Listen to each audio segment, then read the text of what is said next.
I want 500,000 followers in Instagram. We've not been given gigs because our Insta following is not big. That somehow translates to the perception that we can't fill clubs or we can't fill festivals. There are a certain group of people who will only promote each other and not promote anybody else, irrespective of the fact that, somebody's talent is undeniable. So I've been to big festivals where I've seen artists that have no listenership whatsoever on the bill because they're friends with the programmer. I feel I'm more excited by the prospect of showing somebody the right path than I'm excited by the prospect of writing music now.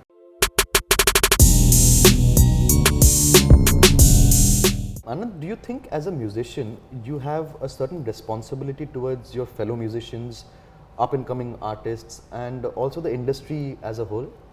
Yeah, I think this applies to every musician, and especially to people who are on an upwards trajectory, in their careers, professional careers.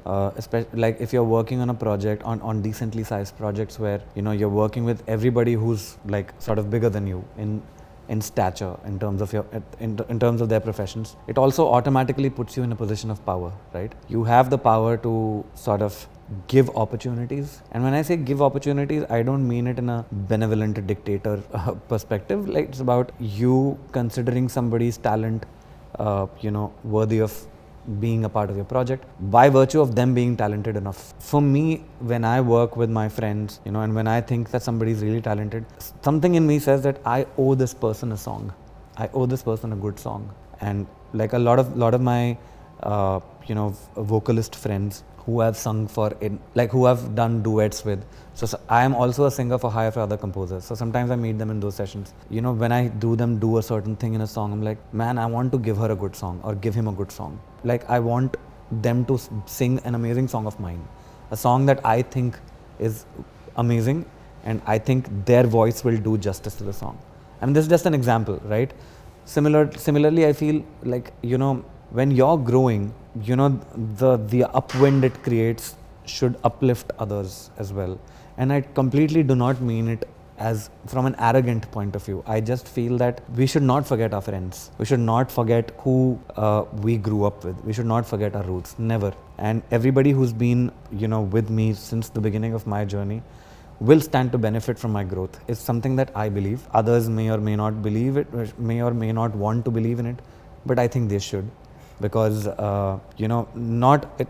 success is not a one person's effort. It's a collective effort of everybody around you.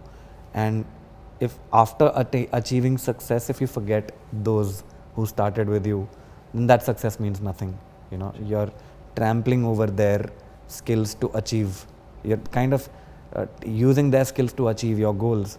That something is unscrupulous, according to me, I feel. So, Anand, there's something that I kind of noticed, going through your social media and your artist profiles on streaming platforms. You have about close to 300,000 on Spotify, listeners on Spotify. Instagram is about 8,000. Conscious? Is it a conscious decision, or that's how you want to be known? No, I am actually quite bothered by it. I'm being very honest. I want 500,000 followers in Instagram. I really do. To be honest, it frustrates me. And as it should frustrate every other artist. I am not going to act all high and mighty and say that, nahi, mujhe to ye 8,000 log hi chahiye. I mean, of course, who does not want to be famous? Especially in our line of work, when you get to work on a project which has Mr. Baman Irani on it, or you get to work on a project which has, Ali Fazal on it, or Rasika Duggal on it, and then after, now that I'm touching 300,000 listeners on Spotify, it often makes me wonder, where are these people? Why are they not on Instagram? It makes me wonder, and no offense meant to anybody, but there are people out there on social media who do not write original music at all. They play other people's music and they've got 1 million followers. So again, it boils down to the audience. What is this audience preferring? Do they like other people covering other people's songs, or do they like people who write original music? So that emphasis on original music, I feel, is quite weak. And yeah, it bothers me. But also, do you think the following on Instagram or to somehow look apart plays a bigger role right now within the independent music space? There's a power struggle kind of thing where, you know, this is how things are supposed to be. If you fall into that particular bracket, you get ABC. With my band, at least it has happened this year alone like 10 times. We've not been given gigs because our Insta following is not big, and that somehow translates to the perception that we can't fill clubs or we can't fill festivals, even though we've got videos to show that that's not true. We've got videos with thousands of people in attendance singing our songs like word by word. For some reason, they don't follow us on social media because we're not content creators. We don't put out a video doing funny stuff or reels or whatever every day or every week. And you know, kudos to those who do. No offense to them. I mean, for me, even to promote a show I'm doing and to put up content at a certain point in time every day or every month is a challenge. I get exhausted doing it. Imagine getting my entire band to create content every day and putting it on Instagram. I'd rather spend that much time writing new music for my listeners because we have about 70,000 monthly listeners on Spotify alone. You know, we've got 50,000 people following us on Spotify. I'd rather work for them than people who don't follow us on Instagram, you know, just because we're not putting out content. Unfortunately, that's how things are, you know, right now. Like for me, so many people have told me, why don't you put out cover videos? Why don't you do it? And it's not like I don't mind doing, I have a bunch of covers on my own Instagram, but they're there because I felt like singing that song that day. Not because कल मैं ये cover डालूंगा, परसों मैं ये cover डालूंगा, तरसों मैं ये cover डालूंगा. No, for me, I felt like playing, say, a Def Leppard song that day, and I was like, yeah, today, like, you know, my voice is sounding good. Let me record it and let me post it. You know, that's something that came from my heart. You can let people hear my rendition of this song, as opposed to it being a part of a content plan. Okay, I have to reach 1 million followers by next year. You know. Do you think the fact that we still call the independent music scene a community, there's fragmentation there, there's levels within it? Of course, there's fragmentation. There's a fragmentation. There are cliques in every industry. There's a certain group of people who will only promote each other and not promote anybody else, irrespective of the fact that, you know, somebody's talent is undeniable. But there's a group of people that would only give gigs to a certain number of artists, and there's a clique, you know. And it's not just an independent music scene. It's everywhere. Like with privilege, there comes a position of power that can be used well or can be abused, right? And you know, as a Hindi rock band, we've suffered a lot at the hands of, you know, the so-called decision makers, despite the fact that almost every gig we play is packed. You know, we've got people singing our songs and we've got a great listenership, we've got great discography. Personally, with my name, I have great projects attached to my name, you know, but none of that is enough, you know, because we maybe don't you know, qualify to be cool enough for somebody's perception, you know. And that's something that I feel should change, because a lot of the times I feel in especially in the independent, I don't know if it happens now, but when my band was starting out and we were trying to get to our dates and whatnot, there was this perception that, okay, Hindi rock band, not cool, you know.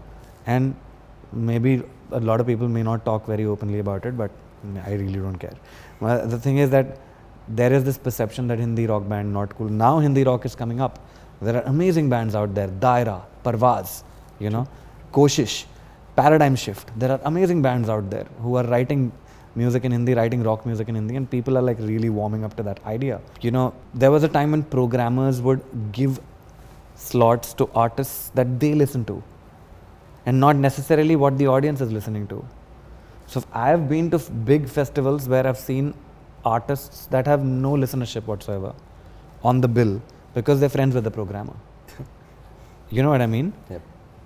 And you know, it's just a little weird. I mean, if I was a programmer, I would actually go and see how many people are listening to them on Spotify. How many people, what do their videos look like? You know, do they have a listenership? I would go to their gigs. You know, that's what A&R is all about, right? At the end of the day. And so yeah, I feel that there's that, and I think it's not just independent industry, it's everywhere. I think it's in all industries. Do you think you would be interested in the business of music? For sure. If you know, I mean, if my luck, if my fortune favors me, eventually I want to start a record label of my own, or if not, then maybe join a record label, because I can't be doing this all my life.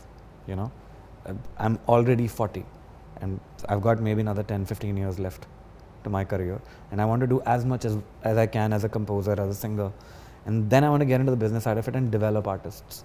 It's, for me, I've realized the purpose of my life is not music. The purpose of my life is making sure that everybody with talent gets their due. That's the purpose of my life, and I feel, and it took me a long time to accept it, you know, because I feel I'm more excited by the prospect of showing somebody the right path than I'm excited by the prospect of writing music now, you know. It's just that. So I feel that eventually I want to get into the business side of things, because I understand the business. I understand business as a concept, and I understand the music business as well. And if I'm fortunate enough, and if I have enough capital and enough of an industry pull, I might start my own record label, which would probably do things differently. Or if, you know, a reputed record label would have me as, you know, somebody to head their A&R or whatever, then I would definitely, you know, not say no to that offer, and I would definitely join them and try to change things. And that's something that's definitely on my mind. Great. Thank you so much, and thank you. It was a pleasure.